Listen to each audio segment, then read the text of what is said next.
Welcome to the full review of Mambo. Hopefully you can see that. All right, Mambo. I'm Stefan Fragrance. I'm going to be your host today. And today, I'm just doing a video outside, right in front of my house, Davis, California. The sun is just setting. I just got this set up right when the sun fell below the bush. But anyways, we're going to do Mambo. Released in 2001, and it's just flowing away. So this is the creator of this, the perfumer, is behind such classics, if you want to call them, as for sure, there's one, two, damn it, what is it called? There is the Dunhill Icon, Dunhill Century, but Dunhill Icon is really popular. Perfumer who made this, a Dunhill Icon, 2015. This was released in 2001. I think his name is Carlos Benaim or something like that. But this is what I get from the top when you first spray it. It's a Quorum. That's the perfumer who does this. Also does Quorum, I believe.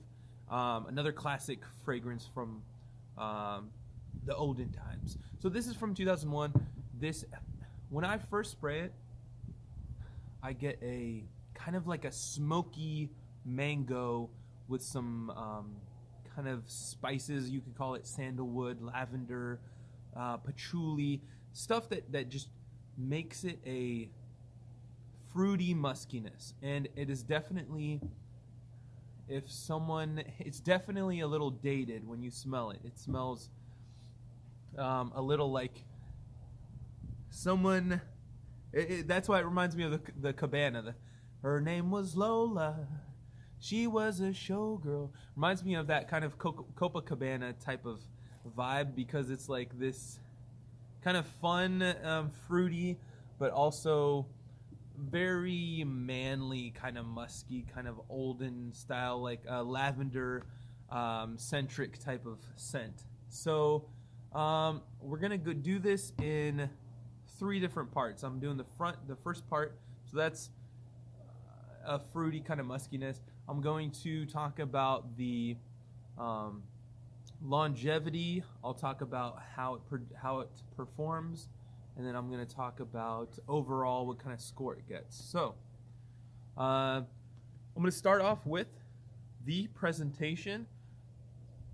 I'm going to start off actually with the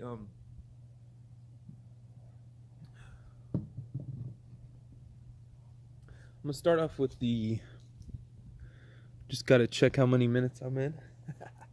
All right, 3:27. All right, so I'm doing it. I forgot. I have a certain kind of thing I wrote in terms of what I want to cover.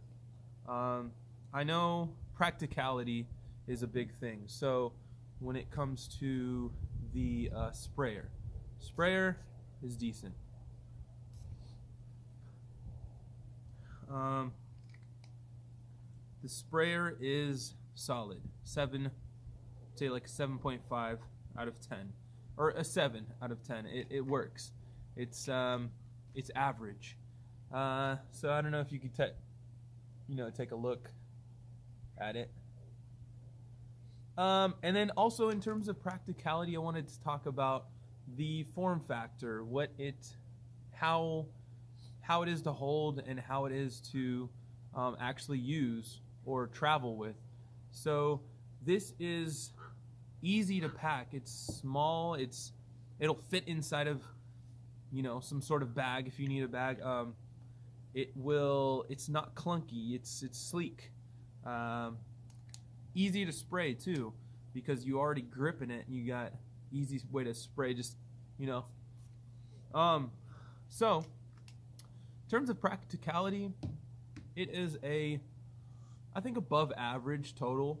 Be like say like an 8.7 for practicality. Just the bottle, the design, everything together. It's, I think, above average. 8.7. You see the little logo there. You see the colors You know, it's a little clear. No, it's black at the top, and then it becomes clear, and then it becomes this like mango kind of red. And I do get that you know, kind of color from it, smell from it. So we're gonna go into the longevity. How long does it last? It lasts about, it's not the best in terms of how it performs. It's like I would say about 3 to 4 hours. It'll stay on your skin, and it's not a big projector. It doesn't like leave this cloud around you. It's more of like a sillage kind of thing where you walk around and it'll leave its you'll have a trail, like a scent trail, following you for about 3 to 4 hours, and that's, you know, that's a little disappointing.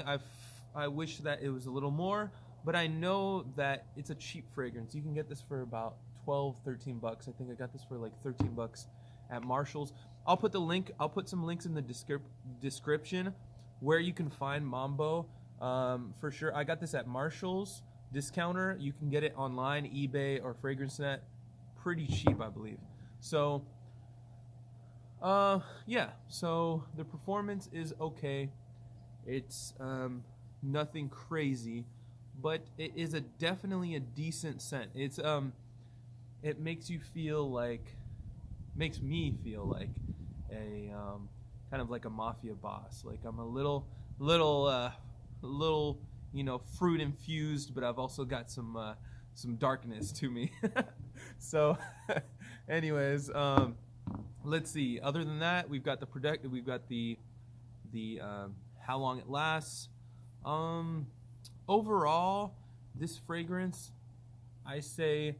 And you can see I've used a lot of this. I'm not afraid to go crazy with, you know, something like this or Quorum or any sort of fragrance that I know has an impact on you know, the world or people or culture. It's really awesome to you know, use that sense of smell and figure out differences, and kind of put yourself in a space, an environment, or a time and place. So this takes me to the 80s, even though it was made in 2001. It kind of reminds me of The Mask, the movie where they're dancing at the club.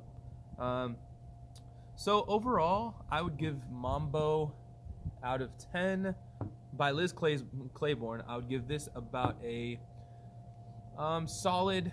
Right now, since I've been using it 3 to 4 days, I know a little bit more about it. I'd give it maybe like a solid 7.5. You know, this is just a solid fragrance that is cheap. It's not going to, if you can overspray it though. I think if you go a little too hardcore, you go like, you know, you start to pass that like 6 sprays threshold, it'll become a little too much in terms of like the muskiness, the darkness, the manliness. So yeah, so don't go that crazy. But yeah, overall great scent, 7.5. Yeah, Mambo by Liz Claiborne. I hope you guys enjoyed this. Sun's setting now. Let me see how many minutes I've got on here. 8:57. I'm still good. All right, I'm just gonna go until this cuts off at 10 minutes. So yeah, if you guys want to become a part of Stefan Fragrance, my team, please subscribe. Please click the notification bell for new videos, and I love every single comment, every single thumbs up, every single thing we do as a part of a community is awesome, and I hope you're doing great. I wish to see you next time, and till next time, you get ready for the spray. Maybe that's why I use it so much, because I'm spraying the camera.